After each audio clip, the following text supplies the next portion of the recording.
गणपति गजवदन गिरिजा सुमन गणेश गौरी लक्ष्मी शारदा ब्रह्मा विष्णु महेश ज्ञान मूल अज्ञान हर शिव स्वरूप सुख धाम ऐसे सतगुरु सार को बारंबार प्रणाम। तो यहाँ 88,000 ऋषि मुनियों को, 33 करोड़ देवी देवताओं को और महान ऐसी 2 शक्तियां जहाँ पे बाबा जय गुरुदेव जी महाराज, महान संत सम्राट सुभाष जैसी शक्तियों का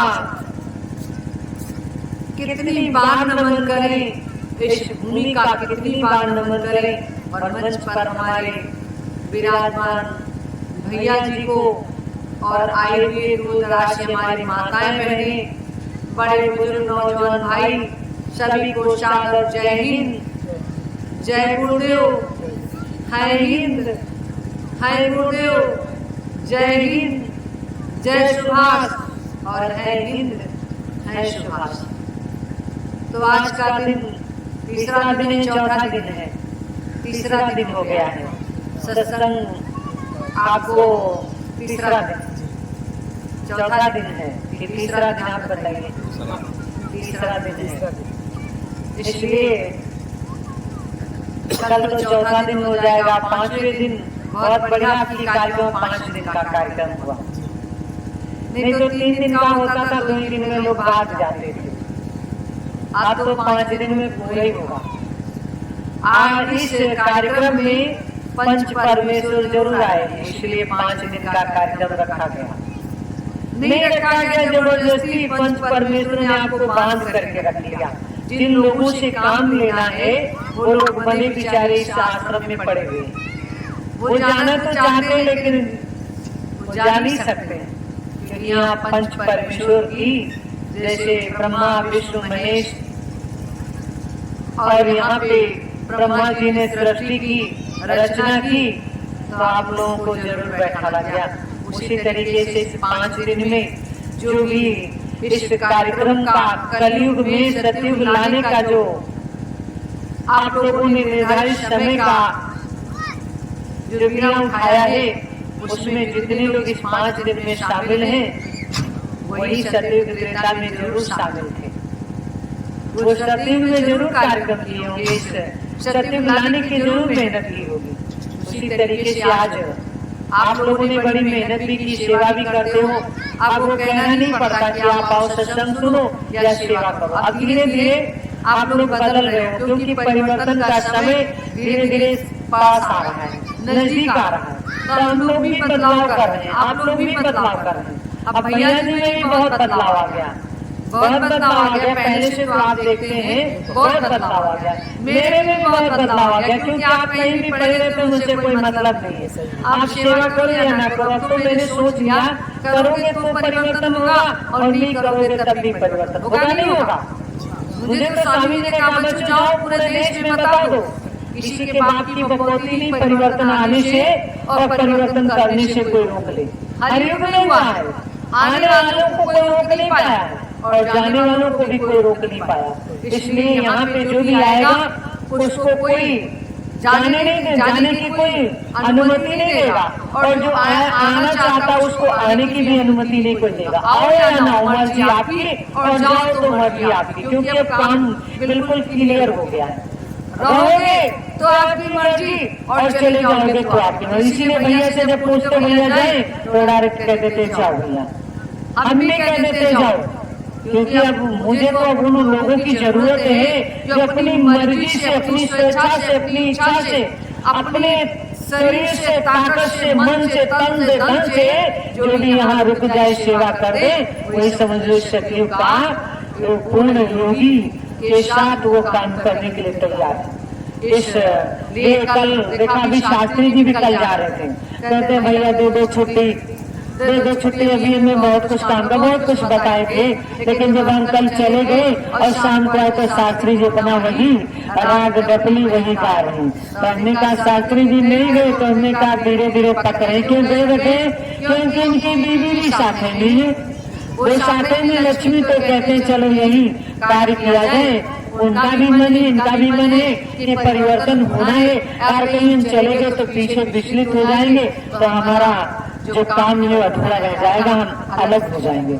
इसलिए मन और तन को एकाग्र करके वो कल से रुके, और आप लोग भी बहुत मेहनत किए। इसलिए भैया जी ने भी बहुत मेहनत की। कल आए जैसे तो बहुत थक गए थे, आप लोगों को पूरा टाइम दे गए थे कि कौन कुछ भी आप सब तैयारी करके आप लोग तैयार हो जाओ, अपनी अपनी बात रखो, अपने अपने विचार रखो, अपनी अपनी तैयारी बताओ कि हमें करना क्या है, कितने दिन रुकना है। रुकने के लिए तो सब तैयार ही नहीं तैयार है। अगर आज रोका जाए 15 दिन तो रुक जाओगे नहीं, अभी इसमें भी जाएंगे कहेंगे गेहूं मेरा सूख रहा है, इसमें भी जाएंगे कहेंगे गेहूं मेरा सूख रहा, अभी है इसमें लोग। लेकिन नहीं, हम तो कहते जैसे इतने लोग 50-60 लोग तो बैठे ही हैं, अगर 10 लोग चले भी गए तो कोई जाने वाली गिनती ज्यादा नहीं। जरूरी है, घर भी देखना है। हम तो बार बार कहते हैं अगर परिवार में अगर आप कोई खाना पूर्ति नहीं करोगे तो वहाँ से भी आपको दोष लगेगा, लगेगा नहीं लगेगा।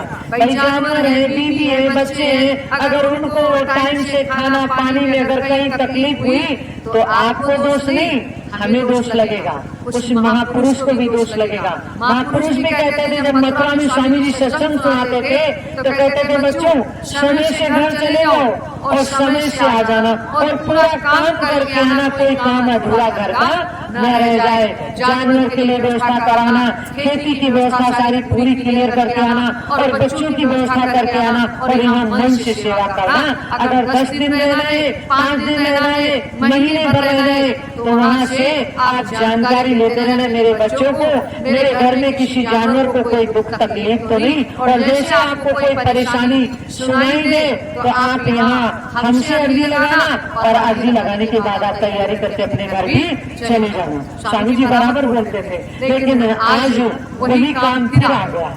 आपको महीनों महीनों में नहीं जाना होगा, महीनों महीने में 10 दिन 5 दिन अपने घर की सारी व्यवस्था करके आना होगा।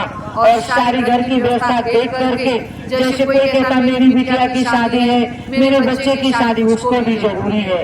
बिटिया की शादी हो जाएगी तो आप मन से और तन से बिल्कुल सही हो जाएंगे, और दिमाग फ्री हो जाएगा, एकदम आप अध्यात्म में लग जाएंगे, क्योंकि मेरा काम पूरा हो गया। अब मेरा घर पे कोई काम ऐसा नहीं जो बहुत जरूरी है, वो भी काम जरूरी है। हम आप कहते मान लो कहते मकान बनाने का सब कुछ करो, इसी में सब कुछ कर लो, समय बार बार नहीं मिलेगा।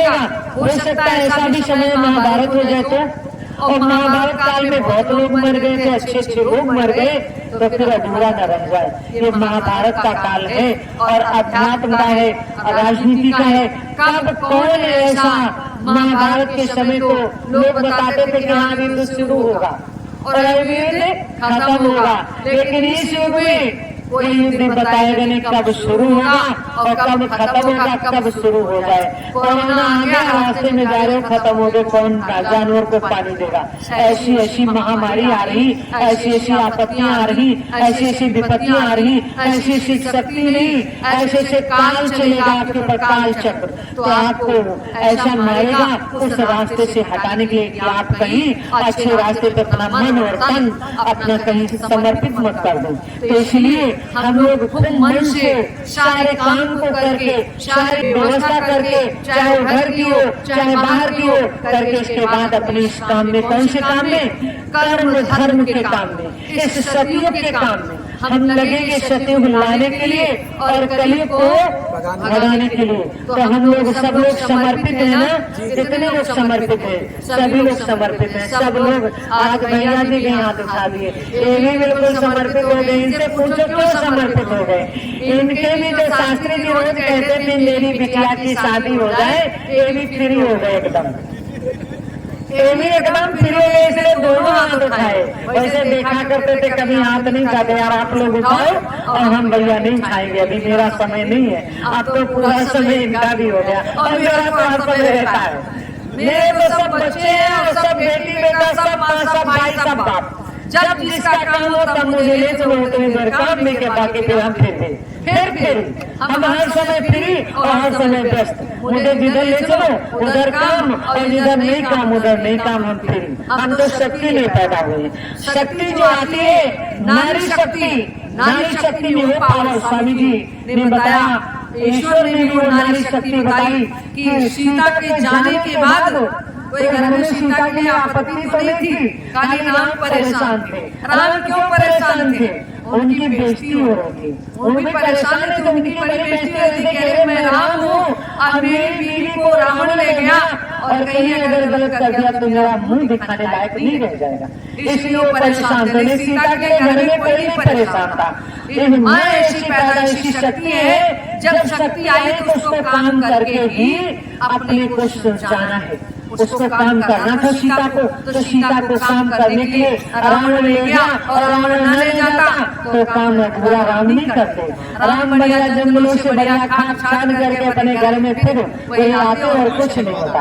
और राम को अगर सीता न होती तो इतना बड़ा विवाद नहीं होता, इतना बड़ा तूफान नहीं होता, तो रावण की मृत्यु नहीं होती, कुंभकर्ण की मृत्यु नहीं होती, परिवर्तन नहीं होता।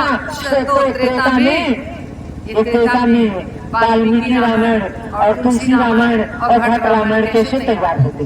ये कई रामायण तैयार हो गई। तो इसी युग में भी अब आप लोग भैया बहन जी कहते हो, कई मेरी भी रामायण स्वामी जी तैयार कर रहे होंगे। अभी तो हम लोग कहते हैं कुछ नहीं, लेकिन हम भी उसके बारे में अगर जान जाए तो हम तुम लोगों को एक दिन में बता दें। शक्ति ये नहीं जानती मेरे पास कितनी शक्ति कितनी ताकत, जो ईश्वर भेजता है काम करने के लिए उसको शक्ति नहीं दिखाई देती। अगर शक्ति जैसे तमाम लोगों ने शक्ति दिखाई कि मेरे पास ताकत है, वो जेल में पड़े जेल में तमाम साधु महात्मा जो ताकत दिखाते थे, मैं भगवान हूँ, मैं ब्रह्मा हूँ, मैं विष्णु हूँ, वो सब जेल में बेचारे सड़ रहे हैं। इसलिए जो असली होता है वो अपनी ताकत नहीं बताता है। वो ये नहीं कहता मैं राम हूँ, मैं कृष्ण हूँ। राम ने भी कभी नहीं कहा मैं राम हूँ, कभी नहीं कहा मैं राम हूँ। उन्होंने कभी नहीं कहा मैं रावण का वध करने आया हूँ। उन्होंने कभी नहीं कहा मेरे हाथों से परिवर्तन होगा। कभी कहा, कहीं लिखा, कहीं उनकी आवाज आई। तो ऐसे इस युग में इस शक्ति पर जहाँ पर हम लोग आवाज उठाने आए इस जगह पे, यहाँ पे देखो पहले से सुरक्षा तैयार हो रही है। उधर पीएससी भी आ गई और उधर थाना भी हो गया, क्योंकि आप लोग कुछ भी काम करो आपको कोई टच नहीं कर सकता। सारी शक्तियाँ सारे सुरक्षा आपके आसपास लगने लगे। अभी कुछ दिन के बाद अगर आपको कहीं दिल्ली जाना होगा, बम्बई जाना, उसके लिए भी व्यवस्था, तुरंत बैठो तुरंत पहुँच जाओ, वो भी व्यवस्था हो रही है। ये नहीं कि आपको ट्रेन पकड़ना है या गाड़ी ले जाना है, यहीं बैठो और यहीं से ऊपर उड़ जाओ। 1 घंटे में दिल्ली, 1 घंटे में बम्बई। अब आप जैसे राम का विमान चलता था, उस समय और विमान था और मंत्र थे और वायुयान था। अब इस कलयुग में कौन वायुयान, हवाई जहाज, हेलीकॉप्टर, यही आप लोगों के लिए तैयारी हुई, यहीं पे व्यवस्था हो जाएगी। आप लोग काम करोगे और काम करने के बाद हमारे ये जो राजेंद्र भैया देखते रह जाएंगे। 1 घंटे में भैया गए और 1 घंटे में भैया आ गए। कहेंगे कौन सा वायुयान आ गया, वही वायुयान आपके लिए तभी इतने दिन से नहीं तैयार हो रहा था कि नहीं यहाँ पे हवाई अड्डा बनेगा, यहाँ पे हवाई पट्टी बनेगी। अब तो बिल्कुल तैयारी बिल्कुल है योगी जी ने। इसलिए योगी जी को भी भेज दिया कि तुम जाओ संत होकर के ऐसे नाइन्स में हवाई अड्डा बनवा दो। उस शक्तियों के लिए जो काम करने आ रहे हैं, काम करने के लिए तैयार हैं।